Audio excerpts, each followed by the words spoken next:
Today I'm going to cover what I think to be the right type of tarot deck for missing persons. Now, a pad of paper and a pencil are really good for missing persons reports. All this stuff here, I have a pyramid, little pyramids, crystals. They're not necessary. I mean, they're nice to have, I suppose. Not everybody believes they have much of an effect. But we don't need these to do a missing persons. We don't need the candle. We don't need the soft lighting. Um, these are all things that normally would be used to sort of,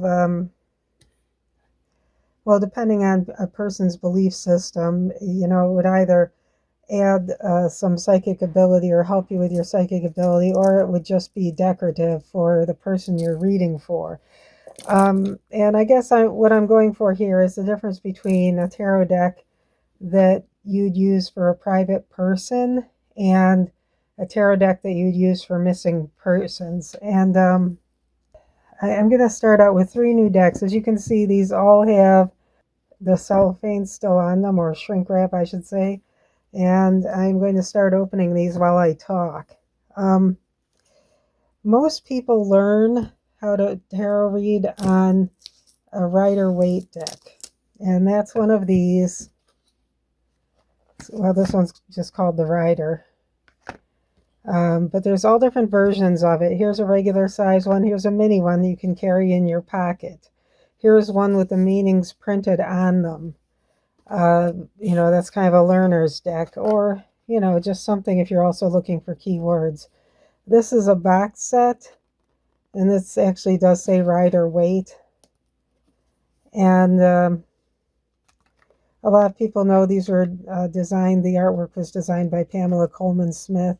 Back in the day, I mean, this was a long time ago. She's, long since passed away, as people who have designed that deck. But it's sort of the standard, and I think that's because it's been used for so long. Not everybody knows the meanings if you're just starting out, but otherwise everybody knows the meanings who's been in the field. And this actually helps prompt you to what the meanings are sometimes. The pictures usually become very familiar and they help you. The chariot a lot of times has to do with transportation. Now, a chariot could be transportation, as in you'll be given what you need to get where you need to go. Which is sort of like the traditional meaning. It can also these days mean the person's car.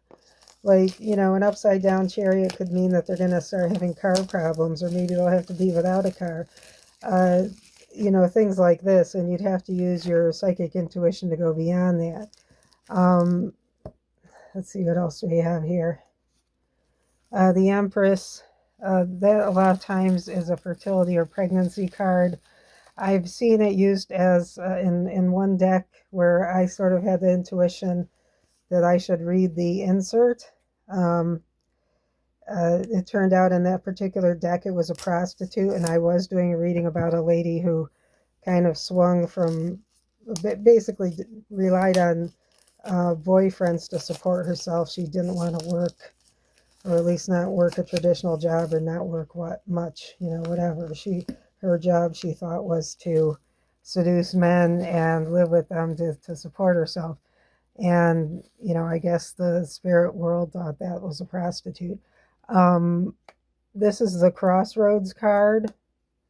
And you can kind of see, and so you can go on, and the cups is the equivalent of hearts in the regular deck. I can get into the equivalencies between tarot suits and a regular deck of cards sometime in the future, but basically hearts means cups, or hearts in a regular deck of playing cards would correspond to cups in a tarot deck. Swords would be spades, clubs would be wands, and diamonds would be pentacles. And I can get into that another time. With tarot decks, you get a little more imagery. With playing cards, you pretty much have to know what they mean. And so tarot cards tend to be a bit easier. There are more cards in them because the major arcana was added. Before there were uh, basically minor arcana, which is like the 1, 2, 3, 4, all the way up to Queen and King. Just like a deck of playing cards, they all corresponded to something that's in the major arcana. And so there was no need for anything beyond playing cards. And people can still read playing cards today if they want to. It's just more fun for the person who's receiving the reading and easier for the person doing the reading. And they have a little more imagery to work with, so probably a little more accurate, for the reader. So let's look at this. This isn't exactly the Rider-Waite deck, but it is based on that. It just has a different look to it. It's what they call laser finished. And so it kind of has almost a holographic. It's not holographic, but it has almost that kind of look to it. And you have the Fool here starting out, the Magician, and then the High Priestess, and it just keeps going on there, the Empress, and then the Emperor, and on and on. As you can see by this, and also the Rider-Waite deck over here, a lot of times it's very plain. There's not a lot of extra imagery. And also, a lot of people don't think it's particularly pretty. I mean, they can try to dress it up by, adding a finish to it that's a little shiny. So people resort to prettier decks. And let me show you this one. This is a new one that I just got, Celestial Tarot deck. And I did get it because it's pretty. And the problem here, though, is when you look at it, okay, the Fool, the Magician, all this, there isn't a lot of added imagery. It's just like Rider-Waite. I mean, you get what you get. There are a few extra things in there that might give you a clue as to what's going on. And if you want to do a psychic reading instead of a regular tarot reading using the traditional meanings of the cards, although sometimes the traditional meanings come into it if you're given intuition for that. You have very few things to work with here, even though it is a beautiful deck. Look at that. Very pretty. Very pretty, but again, the same old theme throughout the deck. Not a lot to work with as far as imagery goes. All right, now, think of missing persons. If you're trying to do missing persons, you kind of want to know what happened, where they are, things like this. And, there isn't a lot of imagery here that can help you. It can tell you what's going on, but in the sense of using a regular tarot deck, basically using the standard card meetings, but it doesn't really give you a lot of imagery to work with. And you might be able to, use enough intuition to get around that, but that's a little more tedious than having a nice deck with a lot of imagery that you can use and that your attention can be guided to. All right, so now we have the Lightseers Tarot, and I actually bought these all for this very purpose, to show you what I look for in the deck for doing missing persons. I mean, this is fine for standard tarot readings. You have, the Fool, the High Priestess, things like this all through it. But, okay, you have the Hangman. She's actually dangling over water this time, and there are a lot of symbols below her. Are those constellations? I'm not sure. But, you have different things going on here. I mean, notice the hair color, her reflection, she's a different person. Maybe, that could be some kind of indication of her personality. Four of Cups, that is the traditional pose for the Four of Cups. Somebody who's not paying attention to the gifts they've been given. Ten of Swords. That enters some birds into it. Three of Swords, a heartbreak card, and obviously she's showing a lot of emotion, but there's also a craggy old tree there. Just all kinds of things that are extras. This Fool is even holding a crystal, and she's on a little ledge that's over the water. And, while the regular Rider-Waite deck might have something similar, to me, I mean, this kind of is better imagery. Here's the Fool in Rider-Waite, and he has mountains behind him, and he is standing on a little area here, and it looks like he's almost about to step off. So they're similar. It's the similar imagery, but it's a little different in that when you're dealing with missing persons, you need a little more, or I prefer a little more. I can't say for sure you need a little more, but this is the kind of thing I'm looking for. I'm looking for things that are just a little different. So if they want to let you know that she may have actually fallen down an embankment and then the water, and give you the really strong intuition that that's what's happened, they'd bring your attention to this card, or they could if they wanted to. And there's all kinds of things that could be involved. And, here you have a lady who appears to be, this might be Southwestern jewelry. It could be interpreted different ways. This is the Empress. Normally a pregnancy card, but notice it's not just a standard pregnancy. Also, she has tattoos. They might draw your attention to that. If somebody, see that too, if somebody has tattoos.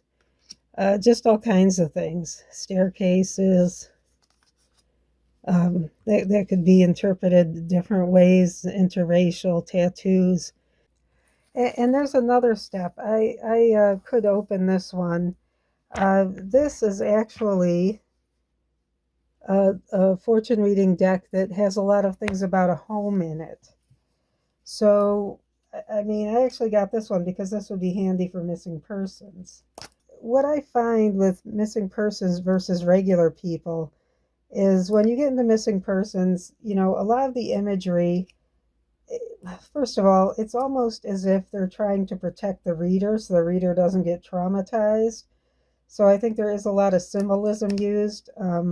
Sometimes you are given some of the horrible details, but it's, in my experience, it's, not exactly in code, but it's tactfully presented, I should say.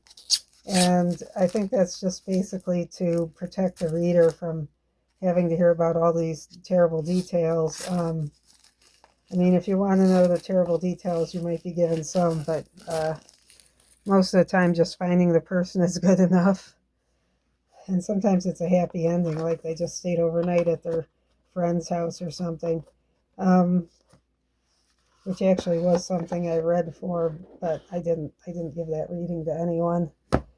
Got a one-word response, like the S sound, the K sound, and the L sound, and that could have been skull, it could have been skill. It turned out she was staying overnight with her friend from school, and the next day she showed up at school. And, I had no feeling that I should, present that word to anybody. It didn't seem like much of a reading, and I guess that's the point. So sometimes things actually turn out to be fine. But going back to regular readings for regular people, a lot of times regular people who are just nice people, who are most people who come in for tarot readings, they're just having some life problems, some difficulties. They want to know if the person they're dating is the right one. They want to know if they're going to be getting money anytime soon, or if they're going to be stuck in their dead-end job. They want to know all kinds of things like that. And normally a standard Celtic cross and maybe a couple other readings, if you want to get into it, into the details, will help. And the outcome is usually fairly positive, maybe some pointers on things they can do. One thing that turns up over and over again in my readings, for many people, is that they need to stop to enjoy life more. And I think that's kind of a symptom of modern life, that they need to get out into nature and enjoy, the world more, and not spend so much of their time worrying about stuff. But, I mean, when you have something like this is the reason I bought it. Look, you have a car, you have appliances from the home, you have a gym, you have our home gym, but it could also represent the gym. It depends on what intuition you're given. You have pets, a television set. Maybe somebody saw them on TV. Maybe somebody on TV is involved. um, kitchen appliances again. Is this what they were doing? Is this the room they were taken out of? Was this used as a weapon? Were they pushed down here? I mean, you can get all kinds of intuition from a deck just about place places in the home and things in the home, and so I think this one's going to be pretty handy. I'm gonna try it soon. I think it's much better if you have like a bunch of cards like these old ones stacked up here, and you have a lot of imagery to draw on. Now, I will say that the most expensive tarot reading I ever had done for me, for myself, was a lady who used a ratty old, I mean, practically worn out Rider-Waite tarot deck like this one. And there was no special lighting, nothing special on the table. It was actually, she was at her dining room table and she had a bunch of junk on it, so she only had one little corner where she could do the reading, and she mostly just held the cards in her hand. But she was pretty accurate, and she gave it to me straight. A lot of times it's your focus on the question, and your spirit guides. There's a whole bunch of things that play into it. But I believe everybody has some psychic intuition, and everybody can learn how to do this. I mean, you might not be the best psychic in town or in the world, but I think everyone can do this. And if you're not certain about something, don't make up a story. This isn't like a carnival reading. A missing persons reading is very serious, and you want to try to be as accurate as you possibly can. If imagery helps get you there, I think it's better to go for decks that have a little better imagery. It's always good to learn, to learn the meanings of the cards, but you don't necessarily have to. I mean, you could just pull out a deck and start trying to get some intuition. I think in the future I am going to try to occasionally do a live reading. I did buy a camera for that purpose, but I don't know if it works yet. Where people can chime in the comments and kind of practice on what they see and basically practice with their own intuition, and we can try to work on it that way, just to give people some real-time practice. So anyway, that's my insight on picking the right deck for missing persons, which is a little different than what a lot of people use. And some readers, that's all they use. Some very good readers, that's all they use. But I think it's better, don't go out and mortgage your house for this stuff. But if you have a little extra spending money and you really enjoy doing it, get a few extra decks and give it a try and see if it helps.